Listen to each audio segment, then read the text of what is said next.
It had been nearly 3 weeks since the Red Wedding. Roose Bolton had secured his grip on the North, having claimed Winterfell for his own. Being smart and acting fast, Roose would secure the Karstark loyalty by betrothing Alis to his bastard Ramsay. A number of lesser lords would be forced to submit to the new Warden's rule as well. Lord Cerwyn would initially refuse to submit and be publicly executed. This would cause his son to bend the knee soon afterwards. The Manderleys, who have always been Stark loyalists, would submit as well, but would not send any troops to support him, claiming they had lost nearly all their men fighting in Robb's war. House Glover would soon also submit to the Boltons after hearing of their fellow Betterman smithing. However, hope still burned in the north. House Mormont on their island refused, claiming they know no king in the north except for a Stark. As well, at this point, Stannis Baratheon and his army had touched down the north, mustering at Eastwatch by the sea. He had apparently repelled a wildling army and had prepared to march on the Boltons for their treachery. Lastly, no word had come from the fray since the Red Wedding, and the Tullys still were in open rebellion. Perhaps they still held out hope for Stannis would be their savior. Either way, Roose knew that it would be some time before the Lannisters would send reinforcements, especially with the supposed death of Joffrey and Tywin. So Roose would do the one thing he could think of, and he would form an alliance with the new Lord of the Vale, Littlefinger. By this point, Roose's wife had birthed him a son, so he decided that when the boy becomes of age, he would be promised to one of Lord Arryn's children after he marries Littlefinger's supposed daughter, who at this point was still secretly Sansa Stark, whom he had been able to rescue and sneak away from the Lannisters after Joffrey's death, freeing her of captivity. With the Vale now backing Roose and being untouched, the stage was set for the Boltons and the Baratheons to have their war.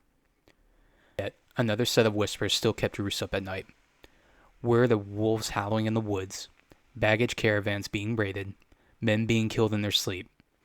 Word of a ghost of Robb Stark, a knight in armor with a helmet shaped like a wolf, scouring the wilderness, killing all who support the Boltons. Men being strung up or beheaded, torn apart by a raging animal. The supposed ghost was a haunting for the Boltons with only a single message left behind. The North remembers. Focusing back on Robb, he knew he did not quite have the strength to challenge Roose head-on, and with many of the lords either now dead or having submitted to the Boltons, all he could do now was continue his raids. With both Edmure and the Blackfish holding the Riverlands from the attack on the south, another chunk of his force was taken away. With limited resources, Robb would send many of his supporters back to their keeps and holds. There they would do what they can to supplant the Boltons' supplies and resources. Robb would even send Small John Umber and their forces back to make peace with Roose and meet with Stannis on his behalf. Lastly, Robb would still be watching over Arya, and now with a token force of 1,000, would split into 10 encampments surrounding Winterfell and the forests. From there, they would have eyes and ears on all that transpired.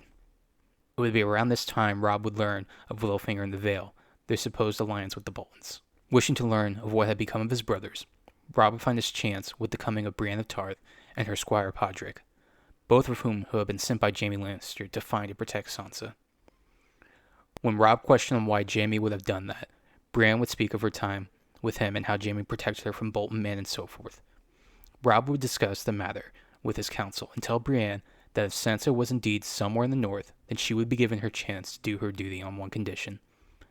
Brienne would be sent into Winterfell under the guise of a sellsword, and there she would learn what had become of his brothers. Then she would return to him with the information. Until then, Podrick would stay with Robb as insurance. Brienne would accept those terms and infiltrate Winterfell, offering her service to Roose Bolton with her claims of wanting revenge on Stannis for the assassination of Renly.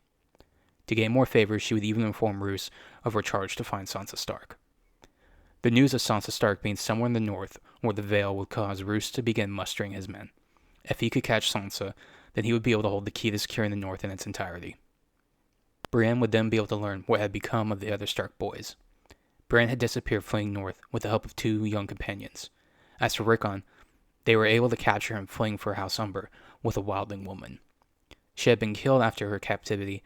As for the boy, he was currently being held in the Dreadfort.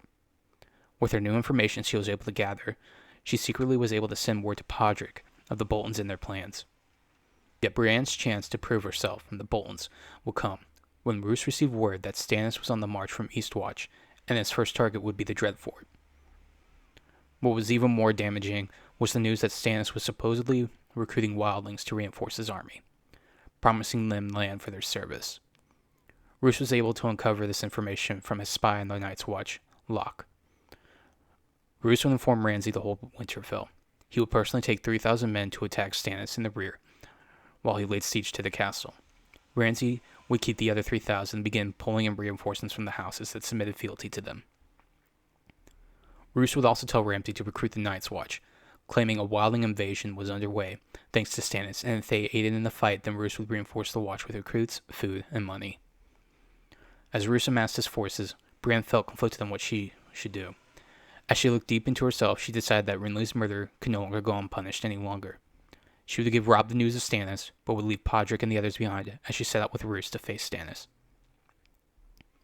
Robb, now with all the information he needed, would see it's time to make his move. Robb would send Arya, the Hound, and Podrick to go east. Young Lord Arryn was still their cousin, and if they could get their support over Roose, then they would have an army large enough to take Winterfell back. Robb would have 100 men go with them, and inform them to make haste. Robb would then send Thoros with another 100 men to go south and inform Edmure to bring his men north to Winterfell. They were going to make their move. Lastly, Robb would take his last 800 men and force march their way to the Dreadfort, and there they would meet Roose on the battlefield and pin up between Stannis and himself. Before Thoros left, Robb would also tell Thoros to give Jeyne his love, and that soon they would be safe in the north. All armies marched for their final fates. The Battle of the North was underway. Elsewhere, unbeknownst to the rest of the realm, a slumbering dragon had finally been awoken. Daenerys Targaryen had set sail from Meereen with both an army of Unsullied and a Dothraki horde, with 3 large dragons as well. At the same time in the south, Jaime Lannister had begun to muster the Lannister army, supplementing it with the Tarly army. The War of the Five Kings was far from over. Stannis Baratheon had spent the better part of his life fighting wars. He had fought in Robert's Rebellion, holding Storm's End from the Tyrells, never surrendering. He had fought and defeated the Ironborn when they rebelled against his brother. Now he fights to save a kingdom from the Lannisters, who killed his brother and stole his throne, a throne that was his by right. For a moment when he was blinded with anger and resentment after his defeat at the Blackwater, but his right hand Davos Seaworth had convinced him to do what he now sees was the right decision. He had come north first to save the Wall and the Night's Watch from a wildling invasion, then as a just ruler offered the wildlings peace. If they bent the knee to his rule and fought with him, then he would give them lands. He had rescued the bastard Ned Stark, the first man to show loyalty to Stannis in his claim. With Lord Snow's assistance, he was able to broker the peace with said wildlings. Robb Stark was presumed dead, the North leaderless, with Bolton traders claiming lordship after committing a massacre at a wedding. The Northern Lords knew who Stannis was. They rebelled against the crown when it belonged to the Lannisters, but when he kills the Boltons and dispatches his justice, they will bend the knee willingly. Horns blew as Stannis looked over the horizon, seeing the Dreadfort come into view. Davos would point out that the enemy had been busy building its defenses. As for Stannis, he would give the command to begin surrounding the castle, cutting them off from any attempt to flee or send messengers, as well as to shoot down any raven they see. He would then ask the Red Lady if she saw his death in the flames. She would respond that her vision is clouded, and that his fate resides in the hands of someone not allied with the Boltons. Stannis would take this as a good omen, finally ordering the bulk of his force to set up and face the west. If his plan would work, Roose Bolton would come to him. Dawn came, and Stannis stood out from his tent on a small mound looking over his army. He mustered a force of nearly 2,500 with an additional 1,000 of Northerners, having come to join Stannis after word of his arrival. Stannis spoke. "The Iron Throne is mine by right. The Lannisters murdered my brother and usurped the throne for their own, and now a bastard of incest claims himself king. They murdered Ned Stark, Warden of the North. They had the Boltons betray and kill your king Robb Stark at the Red Wedding. I have come now to free your lands of these traitors once and for all, and rip them root and stem. Hold fast and follow my commands, and I swear that after today, you'll have your peace. To victory or death." Horns would blow, and the sounds of war drums would be heard. Coming over the west hills, Roose Bolton and his army had come. The stage was set for the Battle of Ice.